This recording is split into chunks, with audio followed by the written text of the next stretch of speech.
Salam sejahtera bagi kita semua. Assalamualaikum warahmatullahi wabarakatuh. Kita patut menaikkan puji dan syukur kepada Tuhan Yang Maha Esa di tengah-tengah kesibukan kita semua, terutama yang terkasih yang kami banggakan, Bapak Kapolda, Bapak Wilman Napau, dengan jajarannya dari Kapolda, Kajati, rekan-rekan dari media massa, dari AJI, dan dari pemantau pemilu. Kita semua bisa berkumpul di sini untuk bisa meneropong dan bisa melihat sejauh mana, termasuk di sini ada pasangan calon ya yang diundang, yang hadir dari tim kampanye nomor 1, Pak Ibel hadir ya di sini, dan ada beberapa dari rekan-rekan Panwaslu Kabupaten Kota yang kami perlu sampaikan kepada Pak Kapolda. Ini acara adalah acara dari Bawaslu Republik Indonesia yang dilaksanakan di 9 provinsi ya, Mbak Opi. Hadir di sini Mbak Opi dari tim asistensi dari Bawaslu Republik Indonesia Divisi Pengawasan, dan ada Mas Aji bersama-sama dengan tim Bawaslu RI yang sudah ada di tengah-tengah kita dari hari kemarin. Maksud daripada tujuan ini perlu kami sampaikan, nanti ada tambahan dari kami akan mendiseminasikan, akan memberikan penjelasan kepada kita semua stakeholder pemilu berkaitan dengan hasil-hasil pengawasan menjelang persiapan tanggal 9 Desember. Pada kesempatan ini saya menyampaikan beberapa hal. Yang pertama menyangkut masalah keamanan pelaksanaan pilkada. Sampai dengan hari ini kita masuk pada tahapan kampanye. Secara umum pelaksananya bisa berjalan dengan aman, tertib, dan lancar ya.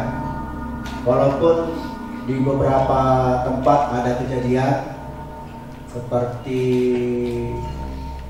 pelemparan, ada juga pengrusakan demo ya, tapi semua bisa kita tangani dengan baik.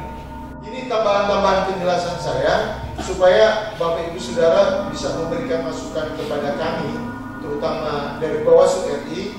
Nanti Mas Aji juga akan bisa memberikan semacam kesimpulan. Dan saat ini Hinsi, kita buka diskusi karena ini workshop. Mohon masukan Bapak Ibu Saudara berkaitan dengan konten ini. Mohon media, saya cuma memberikan limited batasan. Terima kasih Pak. Baik Pak. Ada itu. Terima kasih Pak John. Kami langsung saja. Tadi pemapar menyampaikan potensi masalah dalam kampanye media medsos dan rapat umum. Tapi sebelumnya kami mohon petunjuk kenapa alasannya, ini belum masuk ke pertanyaan. Kenapa alasannya kampanye pertemuan terbatas, kampanye tatap muka, dan kegiatan lainnya tidak ada pembatasan waktu. Nah, ini kenapa alasannya, sedangkan rapat umum itu ada dari jam 8 sampai jam 18. Selebihnya kami mohon maaf. Terima kasih. Shalom. Oke, baik, terima kasih kepada Pak dari Polda. Yang kedua disilakan Pak untuk bertanya. Terima kasih dari Romeo Tumbel dari tim kampanye pasangan calon nomor 1 Kode SK. Terima kasih kesempatan ini. Pertama terkait dengan kampanye, sekarang masih masa kampanye. Jadi pertanyaan besar dari kami bahwa sekarang apalagi untuk kabupaten kota juga giat-giat yang melaksanakan kampanye. Juga begitu dengan Pilgub. sekarang juga sudah ramai turun ke daerah-daerah menuju konstituen.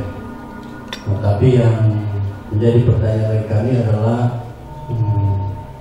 di Gakumdu itu mungkin baru 1-2 kabupaten kota yang menindaklanjuti laporan-laporan dari apakah itu di kampanye ataupun stakeholder lainnya. Padahal kalau kita coba lihat luar biasa yang terjadi di lapangan saat ini. Ada satu contoh kasus misalnya di Boltim Pak, bapak-bapak ini yang ada di kepolisian, bahwa pelanggaran di sana sudah sangat luar biasa. Di sana sudah ada korban makanya. Tetapi yang kita ketahui sampai saat ini di Boltim itu mungkin belum ada tindak lanjut. Tindak lanjut di Boltim itu belum ada, sampai-sampai di sana termasuk juga aparat penegak hukum, ada Kapolresnya, kami minta untuk diganti karena orang sudah sampai berdarah-darah, sampai sekarang belum ada tindakan. Ini barangkali perlu ada penjelasan dari Ibu Opi ini untuk metode mendapatkan data terkait dengan cara memotret sehingga memunculkan data-data yang dipresentasikan tadi. Ya. Ini karena kebetulan juga ini kebanyakan menjadi aktivitas saya seperti yang menjadi data atau presentasi hari ini. Ya.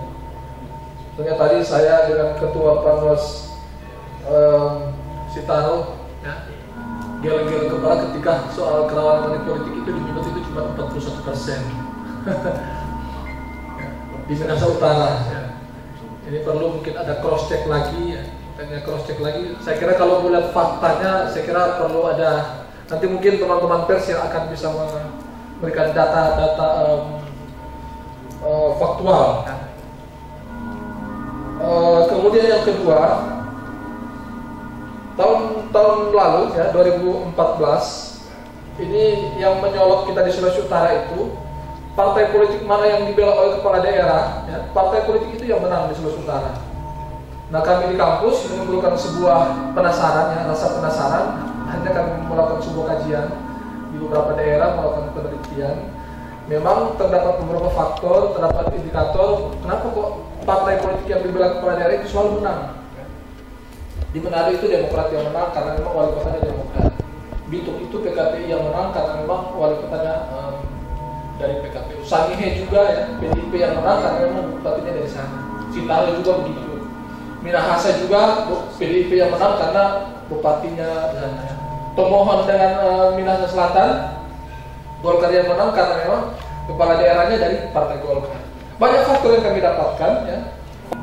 Yang selanjutnya adalah, nah ini Pak, ini menarik sekali yang informasi dari Bapak terkait dengan hasil penelitian Bapak bahwa ternyata selain incumbent, karena incumbent itu menjadi faktor bagaimana seorang kepala daerah yang didukung, seorang calon kepala daerah yang didukung oleh kepala daerahnya atau incumbent itu menjadi